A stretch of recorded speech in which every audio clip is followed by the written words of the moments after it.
Guys here to the Brute Nationals. This is Brute and myself have been a partner for 25 years since I graduated from high school or college, in my last year of college, and it's been a partnership that's been a lot of fun, a lot of joy watching them develop some of the best wrestling equipment in the United States. Probably the best. One of the few companies in wrestling that started as wrestling and still the main part of their company is wrestling. So I know that the people I work with at Brute is just 100% devoted to making safe product, making product that we enjoy wrestling in, and obviously product that lasts for a long time. So with that, I got one of my wrestlers that's coming in, and I'll speak a little bit to you, but I really want to show you some skills on your feet. I want to reinforce to you what it takes to really get better. And, you know, it really needs to start on your feet. You got to learn how to take people down. You got to learn how to defend. Riding and getting away, escaping and reversals is probably the easiest part of wrestling, especially at your age. Okay? But learning to take people down and learning to sprawl and score defensively is something that really needs to start developing at this age. You know, once I get you in college, if you don't have some of those skills, I really can't change you in 4 years. It's real tough. You know, if you can't move your feet, you can't really pick up your feet, you can't sprawl, you can't do some of those basic fundamental skills, it's really tough trying to get it at 18, 19 years old. Especially when you're wrestling some of the best wrestlers in the country that are in college. So I know that a lot of you, you know, you have high goals and you want to pursue wrestling through college. And I know some of you might even be thinking of going on to the World and Olympics one day. You know, but I will tell you this, that when you get to that level, your success and your failure really depends on how well you move your feet. It doesn't mean that we don't concentrate on top, we don't learn how to turn, we don't learn how to cradle, we don't learn how to use legs, or on bottom, we don't learn how to come out of legs, we learn how to escape with stand-ups, with switches, with Granby rolls. Those are very important, okay? But I will say this, if you look at how many of you guys watch the NCAA championships? All of you? Some of you? Okay. If you look at the 10 matches in the finals and the 10 matches for third and fourth, 18 of those matches were determined by the takedown. Not by riding, not by turning, but by a takedown. The guys that got the takedown are the guys that won the match. Okay? Doesn't mean that they wasn't good riders, doesn't mean that, again, that they didn't work on getting away. Okay? Just means that it's very important. How do you become better on your feet? Learn just simple things of how to move your feet. A lot of times we go in and we start focusing on the high crotch. Okay? So what we don't focus on while we're hitting that high crotch is what am I doing with my feet? Okay? I can drill a high crotch on you, stand up. I could drill 15 high crotches on you, and none of them will equal to what I got to do in competition. So what we always want to develop is when we're practicing our drills or sparring with our partner, okay, the focus has always got to be, what am I doing with my feet? And people are missing this, okay? When I grew up, at the time when I was growing up, all over this nation, that was one of the key, most fundamental things that went on in practices, Little League practices, junior high and high school, was really focusing on learning how to move your feet. And a lot of wrestlers during that time came out, was phenomenal, went all the way up to the highest level of wrestling you can get, Olympic gold medals. And I really, you know, from my career, I really look back on that I had some great youth coaches, some great junior high coaches that forced me to learn how to move my feet. Okay? We must learn how to move our feet, not just for scoring purposes and taking a guy down, but for defense purposes as well. Learning to pick our feet up, learning to be able to sprawl, learning how to sprawl, get from point A all the way around the guy to point B, for a 2-point takedown, 1-point takedown in freestyle. Okay, so it's real important that you understand that as you go through your levels of wrestling and where you're at right now, okay, the higher the level you go, okay, moving your feet becomes more important each level. Okay, and if you can, now, make sure you understand this. I'm not talking about guys that, you know, when I wrestled, I had a lot of stance and motion, a lot of motion, okay? And I learned how to move my feet through a lot of motion, okay? But I may have a guy standing still, okay, and not using so much motion, but he knows how to move his feet. He knows how to move them to score. He knows how to move them to defend. He knows how to react, okay? He knows how to pick his feet up. So it's not all about how fast you move around a mat, okay? It's a matter of you, when you're broken down in the stance, okay? When you're broken down a stance, can you move your feet? Can you move to a score? Can you move to a defense position? Can you pick your feet up, okay?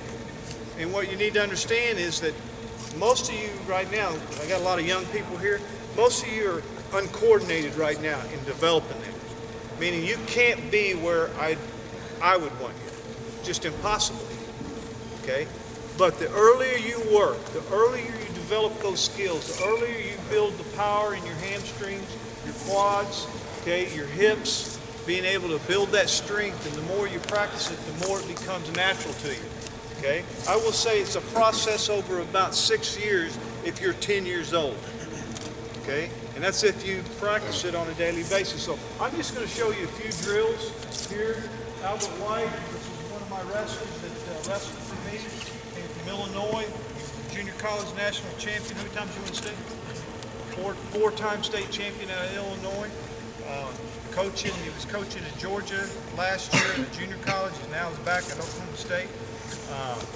All I'm going to do is show you a few things, and then I'm going to talk to you a little bit about, or open it up to some questions, okay, right now. One of the things we really want to focus on, guys, and this is not so fundamental that you don't go over it all the time. Our stance and our motion on our feet, remember this. Everybody pay attention to me. Remember this. You will never perfect this. Okay? And stance, position is everything on your feet. Of whether you're a good offensive wrestler or whether you're a good defensive wrestler or whether you got good offense or whether you got good defense. It all comes from your positioning and how you move your feet. And sometimes we assume as wrestlers that stance and motion is the most basic thing. I know that. We learned that when I was 5 years old. Well, you better keep learning, okay? And not think it's so simple that I could probably take the majority of you guys right here, put you on a mat and just watch you move and tell you you're a ways away. Okay? And you think you know it. All right? In my career, over my 6 years of winning worlds and Olympics, every day I put 20 minutes into this. Every day. Okay? And the reason most people don't is because it's hard. It's painful. It's hard on my hamstrings. It's hard on my legs. It's hard for me to recover before the next practice. But once you put that time in, all of a sudden you've developed another conditioning level, another strength level that give me 15 minutes and I'm recovered. Rather, if I put you through 20 minutes of this, you couldn't recover before Sunday. Okay? So, stance and motion, just a few key things that you want to remember. One thing about, let's go square stance. One thing about our square stance here is that we always want to focus that our feet are just right outside of our shoulders. Okay? And they never, whenever I move my feet, they never go within that range or outside of that range. Okay? Now, we've seen great wrestlers spread their feet real wide and have a lot of success. Okay, but that's very few. That's not the majority. Okay, rule of thumb is your feet just a little bit.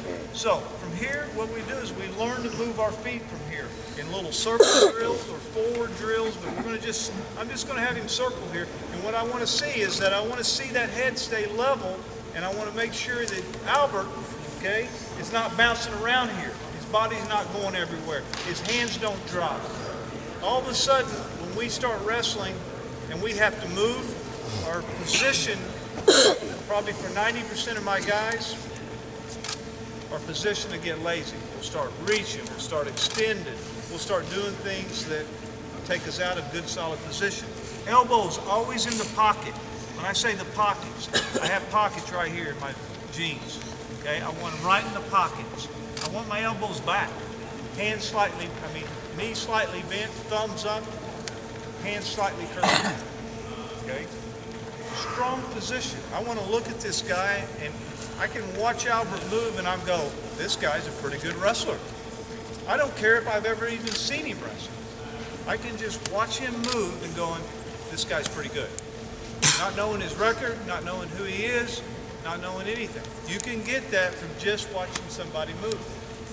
Okay? So I want to be able to watch you guys eventually move going, guy's pretty good. I don't need to go watch him wrestle. Okay? I probably do, but I can tell you pretty quickly, I bet you're pretty good if you look good. Okay? So Albert's going to move in a circle here. He's been sitting in the stance for about 2 minutes. Okay? And he's going to keep his feet a little bit wider and shoulder width power. Circle, go. Big circles, big circles, big circles. Now, do we do this in a match? Keep going. We don't do this in a match, okay? But we want to make sure, sit there and circle like that in the match. But in the match, in the course of a match, in college wrestling, you wrestle 7 minutes, you'll have to circle. If you're wrestling somebody good that I can't ride, or he can't ride me, and we're spending 6 minutes and 30 seconds on our feet, we'll go through a circle drill at least 5 times a piece in one match. Okay? Back and forth, here. Now, anytime we're moving forward, okay? We're moving forward as the lead leg, okay? And our feet still stay shoulder width apart, okay? We don't bring our back foot directly behind. We should go shoulder width apart and we just move forward on it. Okay, go. Moving forward. Hands up, hands up, hands up. Good. Short steps as we move forward. Okay? This is without putting the hands on it. Guys, everything we're doing right now is no hands are on it. No guys grabbing it. Everything changes when that happens. Okay? This is just learning how we move our feet. When we take steps, we look and focus on the steps anywhere from about 2 to 4 inches. No more than that. Okay? Learning to pick our feet up.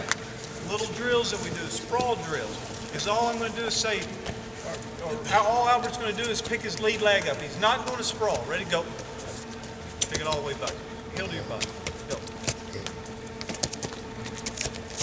This is how you sprawl. Okay?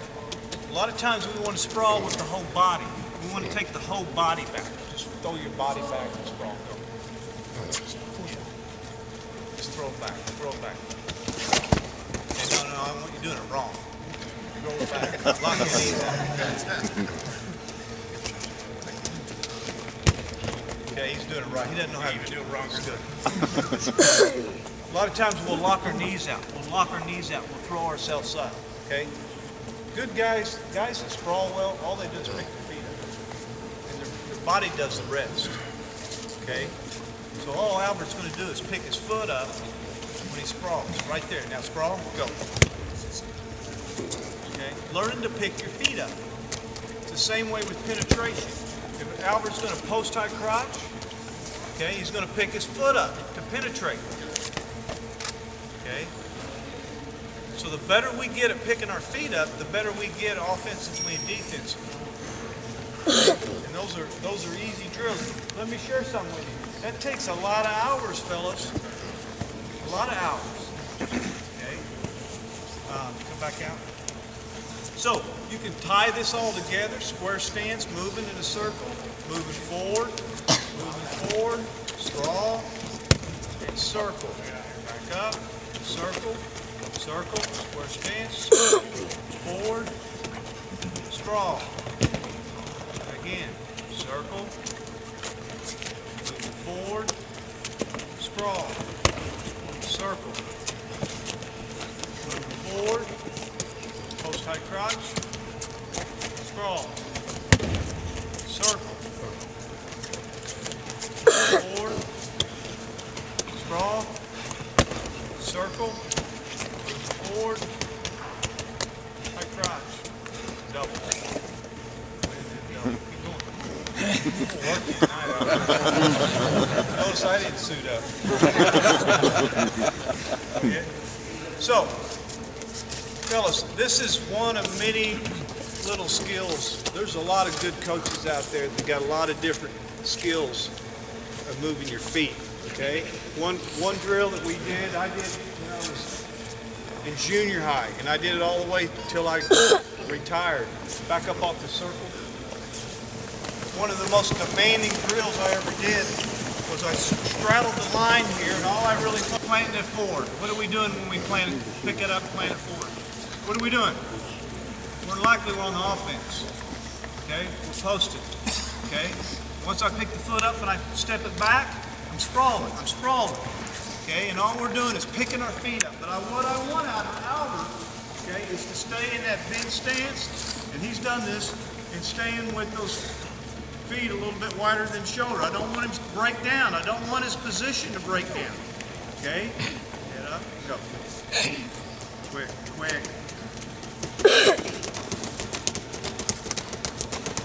And now look forward. Keep going, brother.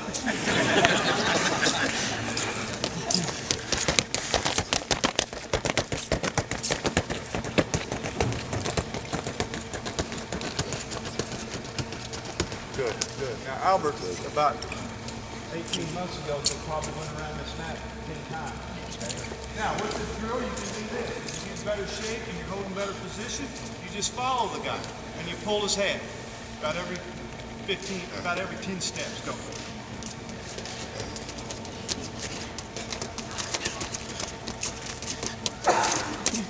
Keep it up.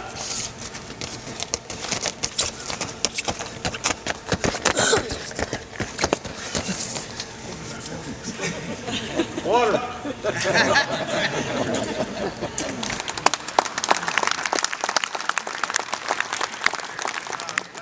It's a demanding drill. You find out condition-wise what it feels like, okay?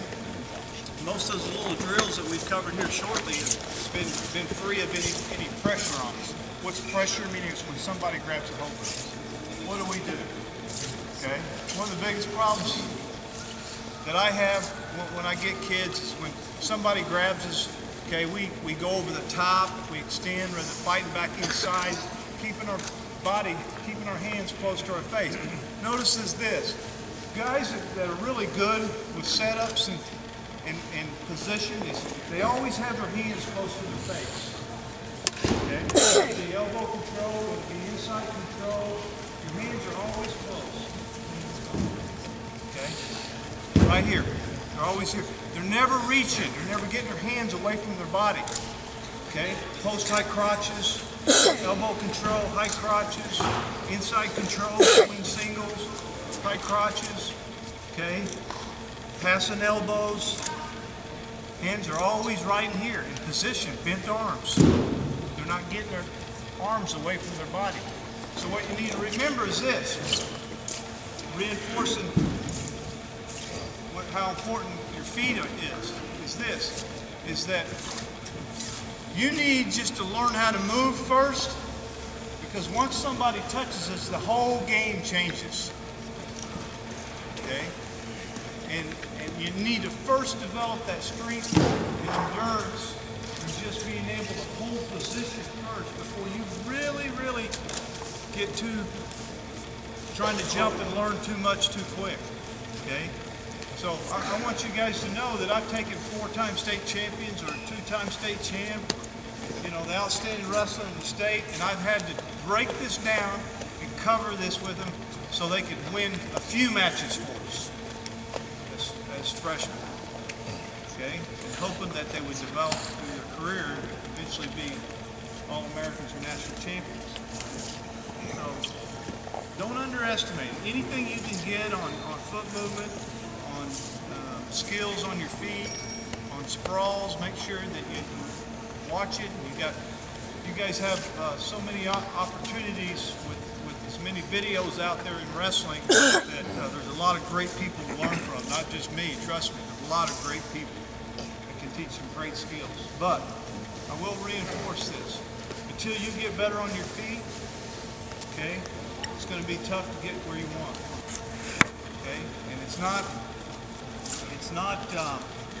I got a lot of guys that can go out and run 5 miles and can't come in and do 25 minutes of stance and motion position. Okay, and if you ask them which one they'd rather do, okay, there's no question. It's easy answer. They'd rather go run 5 miles. Okay, wrestling's demanding. You talk to those MMA guys, and I have. Okay, the other sport is standing straight up. Here. Okay, I can bounce around right here, and I'm 47 years old. I can bounce around here for 2 hours. Okay, we'll be fine. Okay, but as soon as I break down the stance, I got about 3 minutes in it. Okay, big difference. So you need to understand that it's demanding, and you gotta meet that demand if you ever want to take that next step up and really start to improve your wrestling. Okay, and I haven't even showed you a skill, a high crotch, a single leg. Okay, and I got a real easy theory as far as with young kids. Okay, I would teach this before I'd teach anything. We would develop this. We would develop the strengths in our legs at whatever level I'm at, okay, and then we take it from there. Okay, give me a kid that spent from the time he was 7 till 11 learning how to move his feet, learning how to pick his feet up, learning how to sprawl. Okay, that. When he hits 11, it's going to be easy for me to coach him. Okay, real easy. Okay, but that whole 4 years or 5 years where he was developing, that is all the work and the energy that needs to be put in coaching. Correcting, watching the positioning. Are we keeping our elbows back on our drills and this and that? So I just see there's a big difference in the way we coach here, and we're kind of spread out and teach. In the United States, we're spread out and we teach a lot of different things and a lot of different skill and a lot of different theories, and countries like Iran or Russia or Ukraine, at very young ages they're teaching position, and they have less wrestlers than us. Okay, it doesn't mean they're better than us. Okay, it just means they're a little smarter than us. And we're teaching way too much skill and not teaching enough position. Okay. And I'll tell you this, that we just finished the NCAA championships and made a good run at winning it this year. Came up with short. And on Saturday, we won 9 of 11 matches. And on Saturday is a day that the only people that are wrestling is All-Americans. That's it. Friday night rounds determines who's going to be wrestling for the top 8 places on Saturday, or whose tournament just ended and they get a participation medal. Okay. Well, going 9 of 11 on Saturday, going back and reviewing that over the last 3 weeks, we won on position. We won on stamina on our feet. Being able to hold good, solid position, being able to defend a couple of key shots that made the difference in us, turning that into a real team race for us, trying to hold on to second with maybe Minnesota trying to catch us.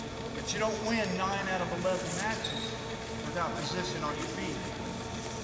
It came down to takedown. It came down to, you know, a couple matches came down to good hard rides, but the majority of it came down to wrestling on the feet. And you know, I can only think of one other time in my career we had that kind of a round. Give ourselves a chance to win. You win 9 out of 11 matches on Saturday, you're going to win national championships probably 98 out of 100 times. This just happened to be 1%. But this reinforces as a coach that even at my level, and I'm dealing with some of the best athletes in the country, that's what it comes down to. You know, and the quicker that you help young people develop that, the quicker you're going to find that you're going to have greater success. So, put time into it. Put time into it, and you'll find that it's hard. You'll find that people will piss and moan about it because it is hard. But you got to be determined as a coach, for your coaches, to make sure you instill part of your practices on a daily basis that reinforces position on your feet.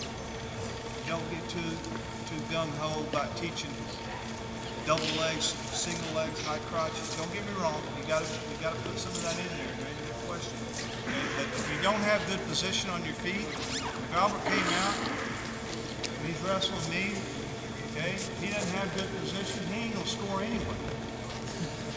He could have shot 50 double legs in practice, 100 single legs, but if he can't move his feet, there ain't no way he's scoring on me.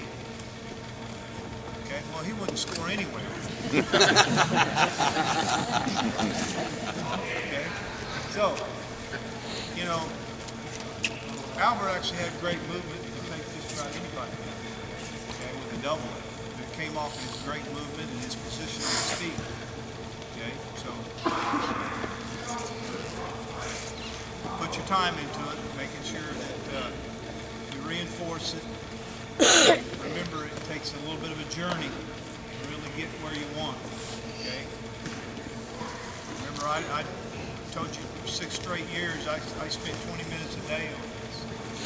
6 straight years. Okay? And I can't tell you the number of minutes I put in, you know, through my youth and high school days and college days. Okay. Any questions? The thing, you know, a lot of guys do, and it just helps them kind of find their fluency on their feet, is it's okay to stand up and do boxing drills. I do like them, and we do a lot of them. Just Albert standing up and he's just shadow boxing, just learning to move his feet away, just shadow boxing. Jabs, throw some jabs. A lot of it's the same principle when you're moving your feet. You're really not moving your feet any more than about 2 to 4 inches. Okay? And going back and forth, shuffling back and forth. Okay? But always tie it back in my stance. So breaking down in your stance, kind of loosen your legs up and moving. Doing the same thing, but we're doing it with bent knees. You know, and kind of finding that fluency on your feet, the feel of what you want. Okay? Any questions? Gotta have some questions. John, you do anything else with your, you know, you just talk about what? We do a lot of body lifts, things like that with individuals. We stack them up on our shoulders. Do a lot of carries, squats, of course, in the weight room. But as far as drills and techniques, not really. I mean, just do a lot of these circle drills here. You guys, I mean, that circle drill that he did, that's demanding. It's real demanding. I mean, it's as tough as it gets. And, you know, Albert to go around 3 times, you know, is demanding on your body. So, you know, you can do a lot of, if you don't have a weight room or you don't have access to a weight room, you need to do a lot of body lifts. Any other questions.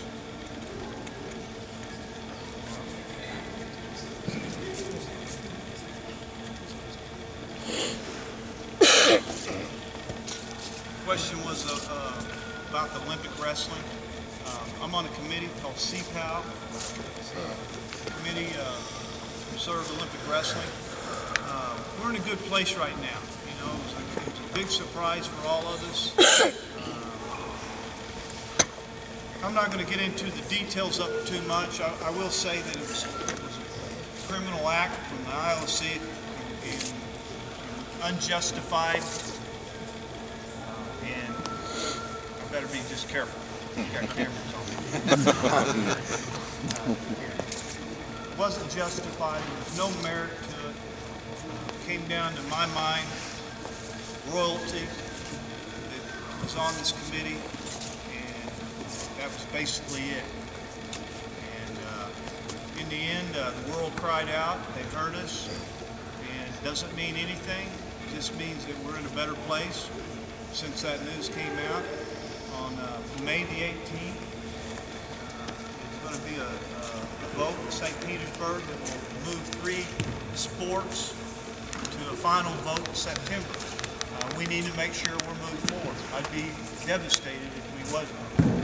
I do believe in the end we can win this. Okay? There's the month of May is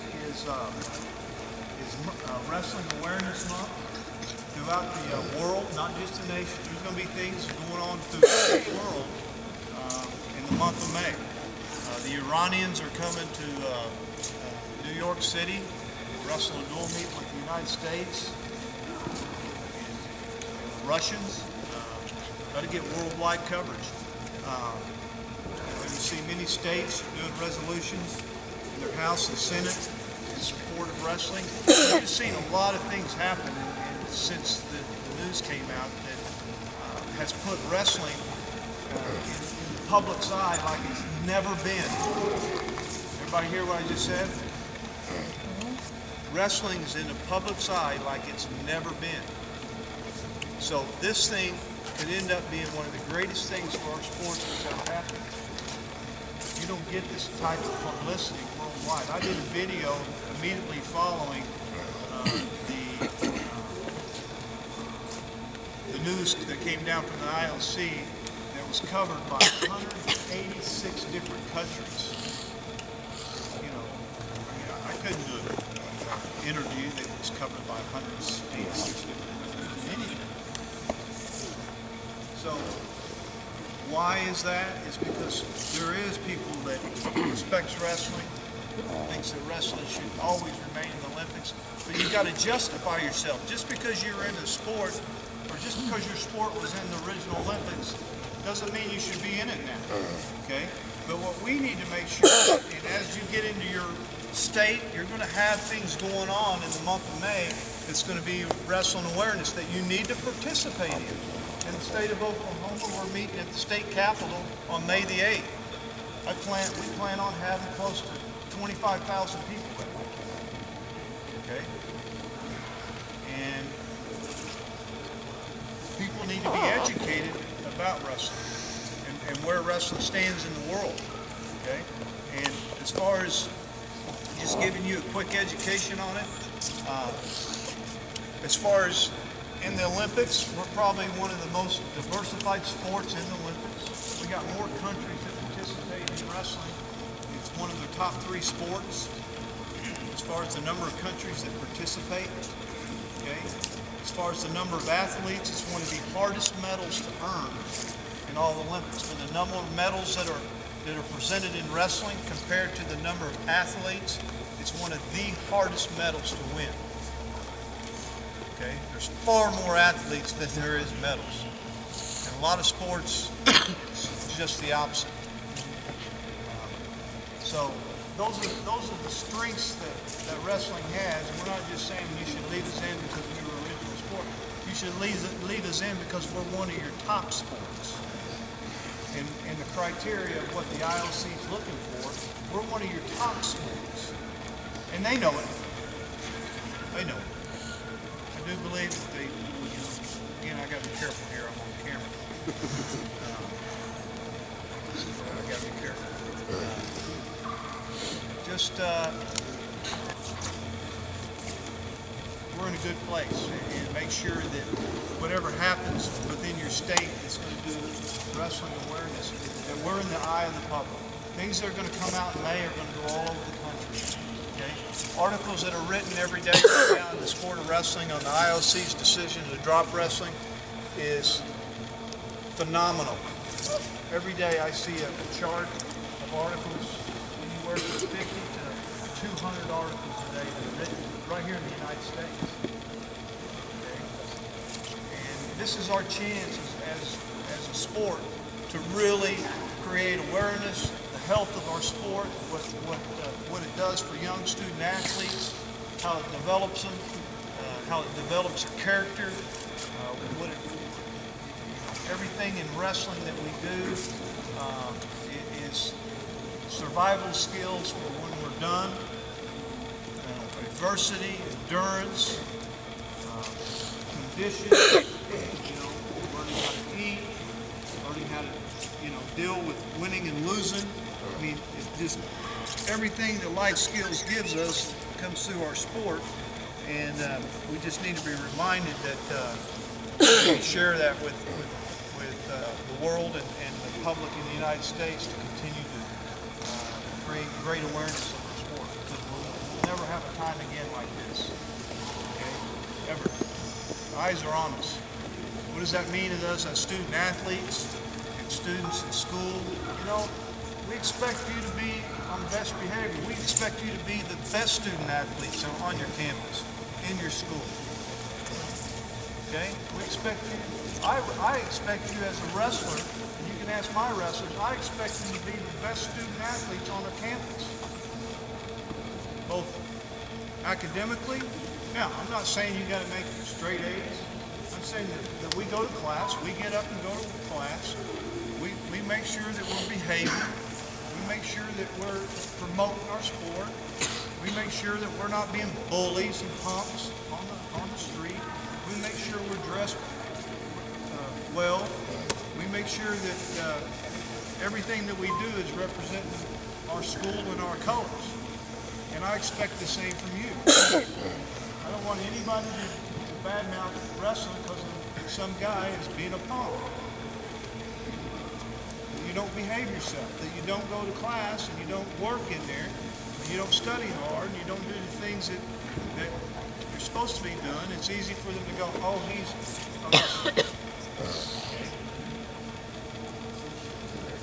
Don't give people that chance.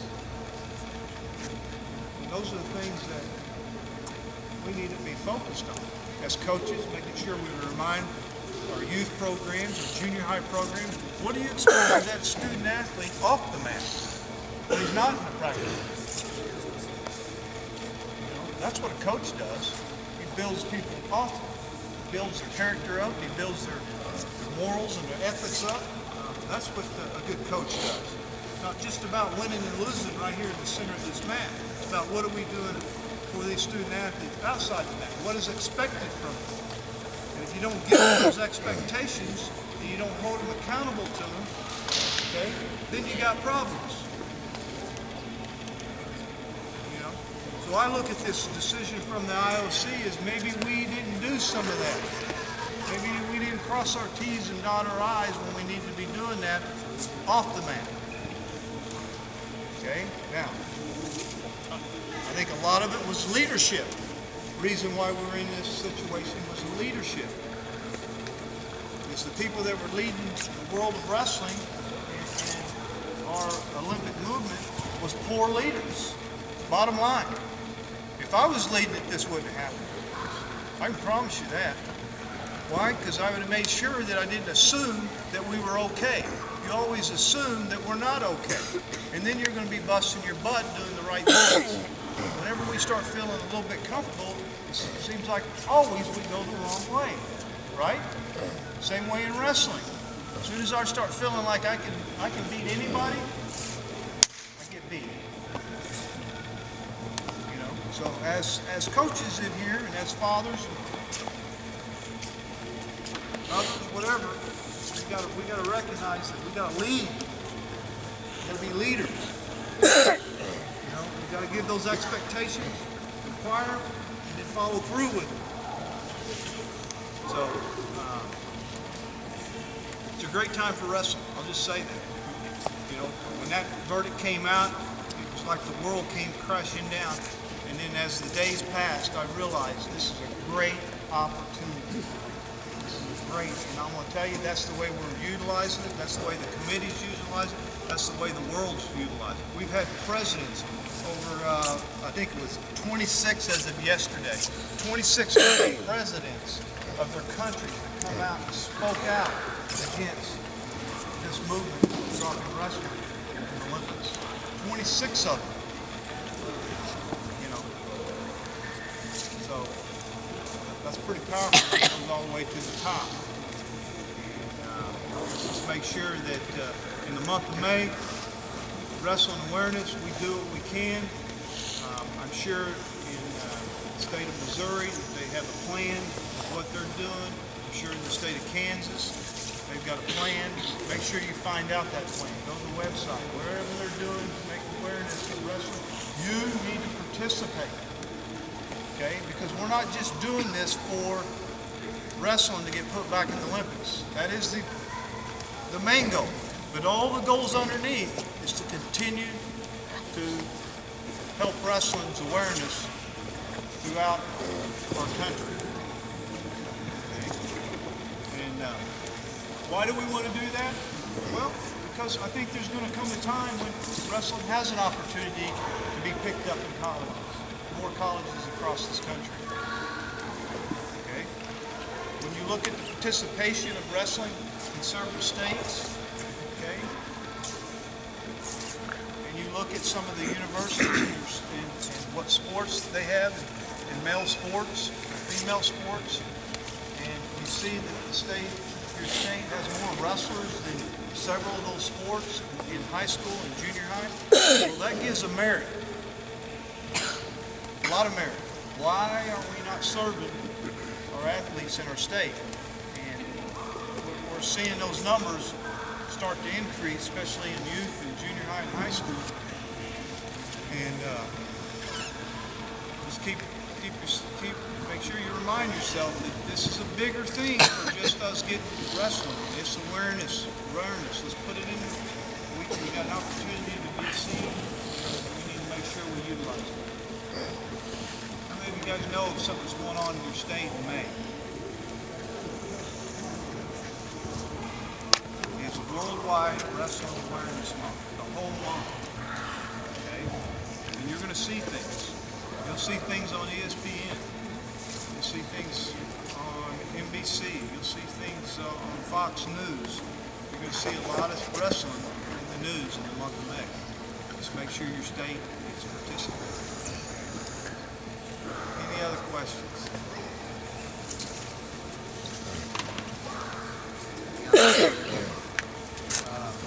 The question was, it looks like we got a good young team, and we have a shot at taking Penn State out next year.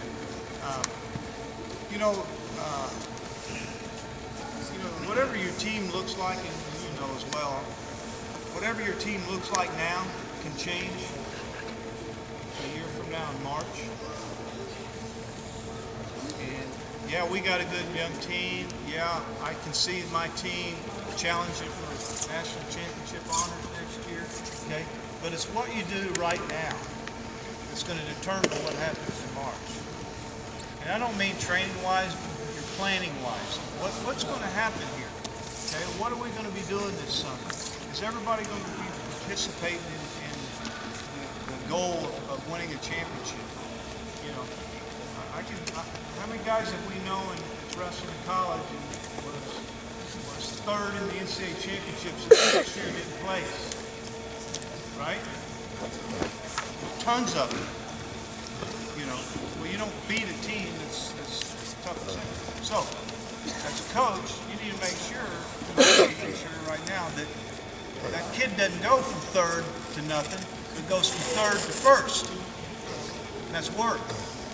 It's commitment. It's keeping our passion alive, keeping it driven. So, that's what we need to do. And if we do that, we will have opportunity to win. Okay? Yeah. We need to just make sure that you don't go backwards and you're not competing with that.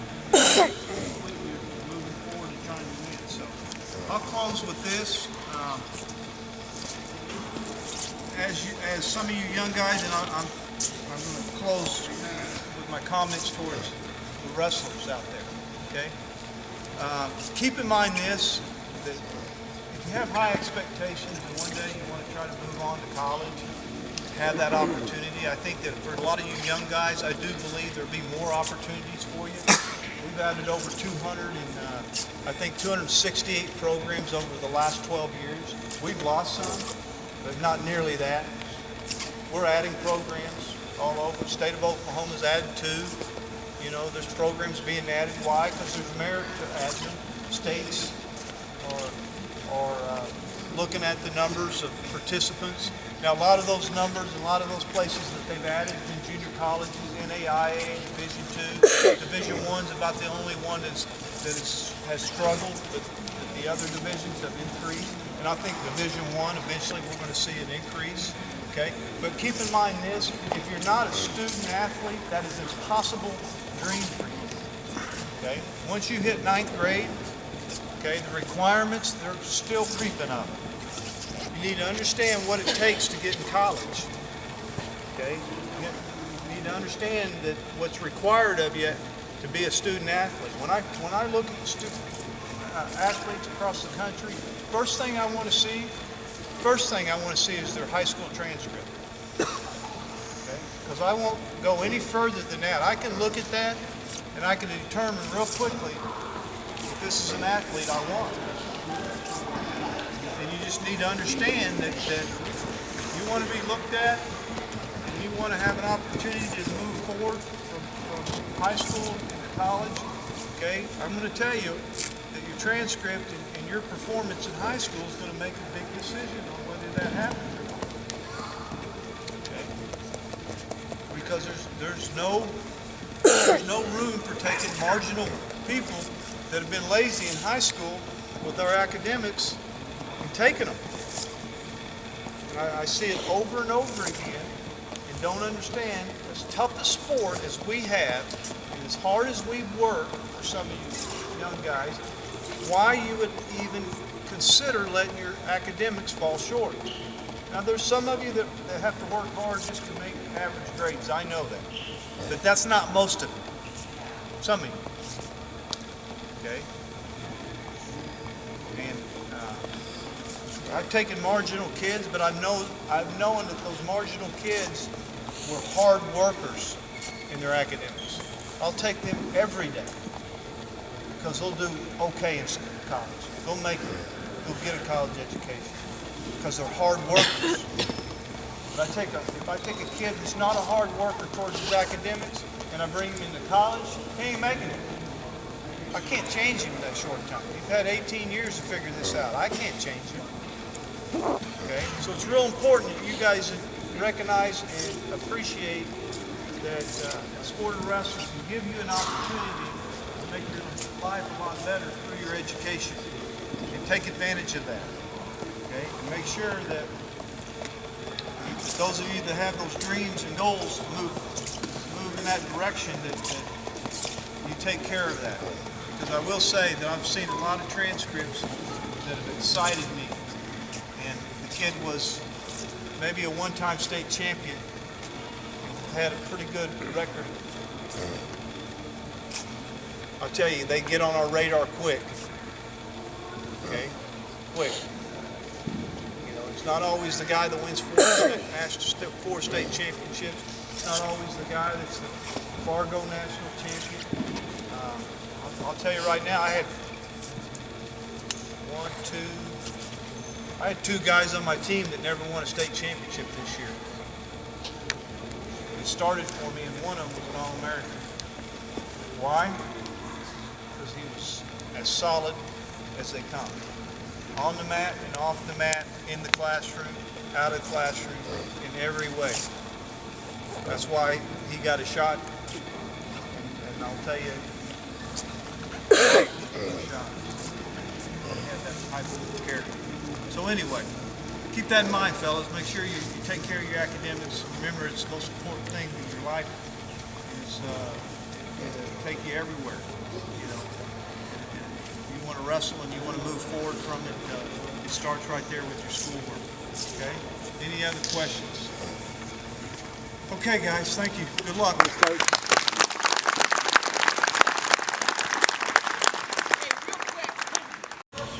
Hope you have a great day tomorrow, and let's give these guys one last